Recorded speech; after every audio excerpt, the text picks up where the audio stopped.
ભાવનગરના વડવા વોશિંગઘાટ વિસ્તારમાં રાત્રિના સમયે મહાનગરપાલિકાના એસ્ટેટ વિભાગનો સ્ટાફ રસ્તામાં અડચણરૂપ લારીઓ સહિતના દબાણો દૂર કરવા અને જપ્ત કરવા માટે પહોંચ્યો હતો ત્યારે લોકોના ટોળેટોળા એકઠા થઈ ગયા હતા અને લારીઓ જપ્ત થતી અટકાવવા માટે ભારે હોબાળો મચાવતા આખરે એસ્ટેટ વિભાગના સ્ટાફે પોલીસને જાણ કરતા પોલીસ કાફલો દોડી આવ્યો હતો અને એસ્ટેટ વિભાગે કાર્યવાહી કરીને લારીઓ જપ્ત કર્યા હતા। જો કે દબાણ દૂર કરવા જતા એક બે લોકોએ ફરજમાં રૂકાવટ કરી હોવાના મામલે એસ્ટેટ વિભાગનો સ્ટાફ પોલીસ મથકે દોડી ગયો હતો અને ફરજમાં રૂકાવટ કરનાર સામે પોલીસ ફરિયાદ કરવા માટે તજવીજ હાથ ધરી હોવાનું બિનસત્તાવાર રીતે જાણવા મળ્યું છે।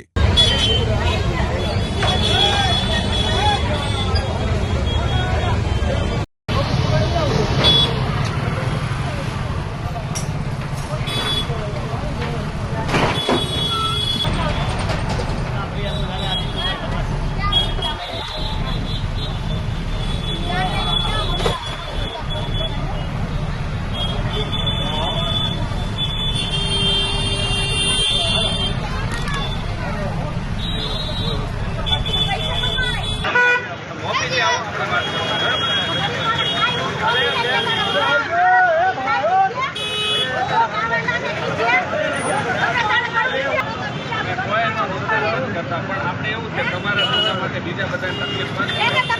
કોઈ ફરિયાદ કરી એનું તો નામ તો તમે એટલું કહેશો ને અહીંયા અમારી જગ્યામાં નાળિયું રાખે એમાંય ફરિયાદ બધા